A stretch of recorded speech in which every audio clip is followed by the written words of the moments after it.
The Silent Maid's Curse. Part 1.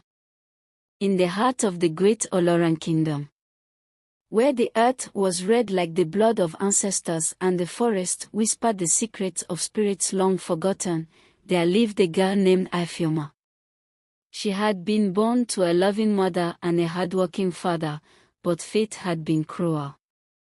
A great famine had swept through the land, drying the rivers, killing the yams before they could sprout, and leaving the people desperate. One by one, families were forced to make impossible choices.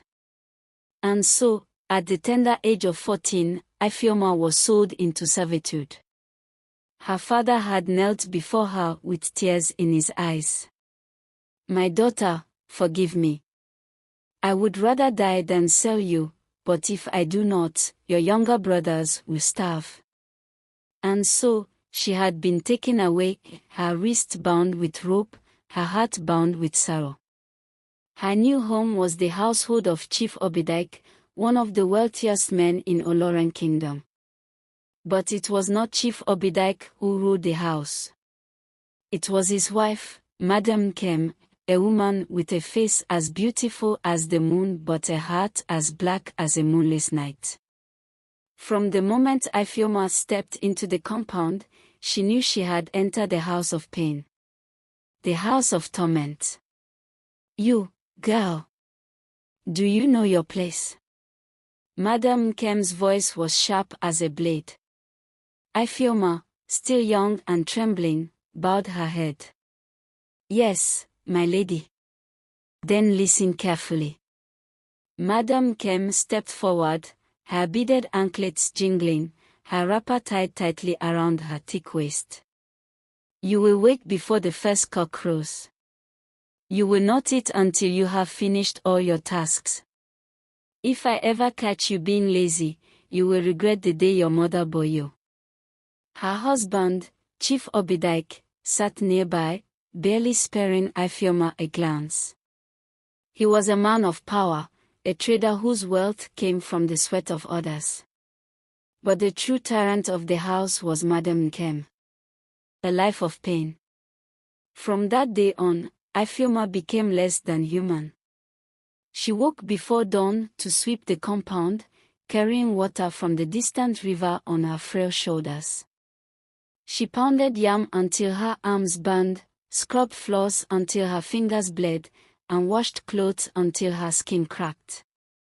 At night, when the household had feasted, she ate whatever scraps remained if there were any.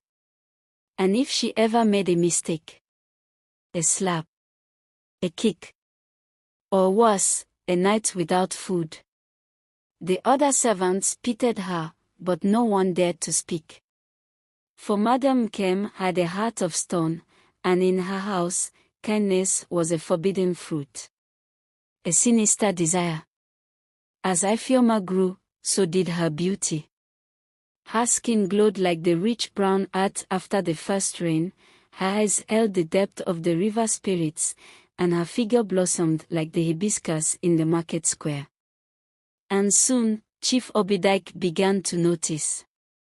It started with lingering stares when she bent over to sweep. Then, small gifts, a piece of meat, an extra piece of yam. And then one night, "Ifeoma."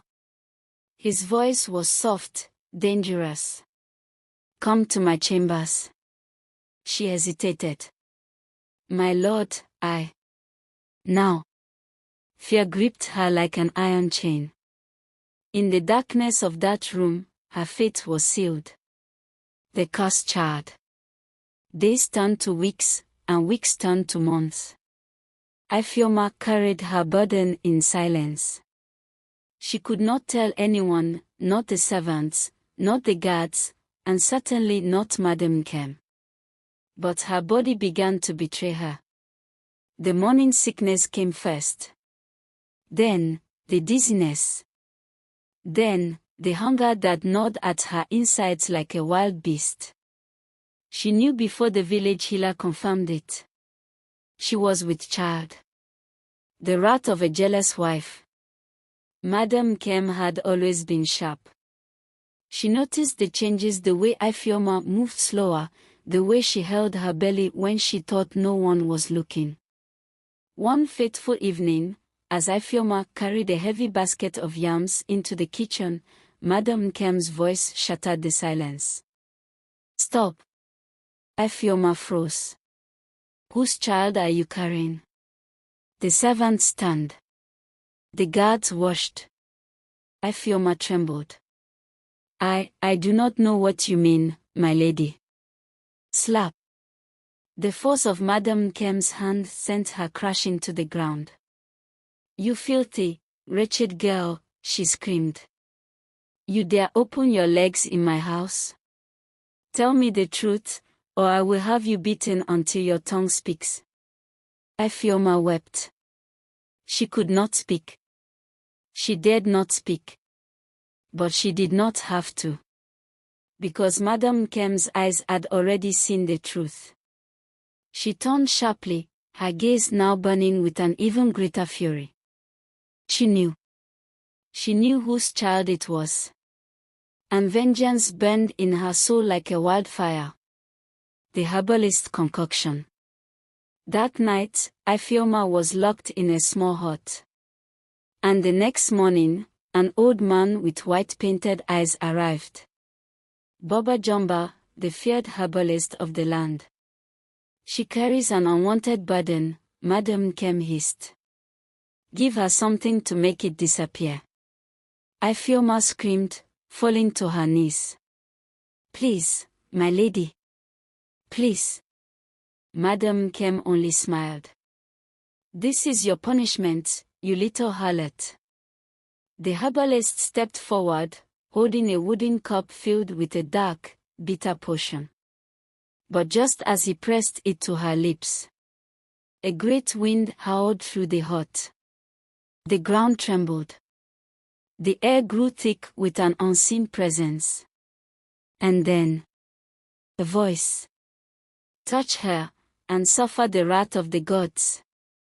The spirits have awakened." The servants outside heard it. The guards felt the tremor beneath their feet. Even Madam Nkem's cold heart shuddered with fear. Baba Jumba, shaking, dropped the potion and ran. The hut fell silent. Then, a bright light filled the room. A figure emerged, an ancient woman wrapped in white, her eyes burning like the sun. She looked at Ifeoma. "Your suffering has been heard. Your cries have reached the spirits." Then, she turned to Madam Nkem. "And you, your time of reckoning has come." Madam Nkem's screams tore through the night. For she knew. The gods had spoken. And vengeance was near. Thanks for watching. Please subscribe for part 2.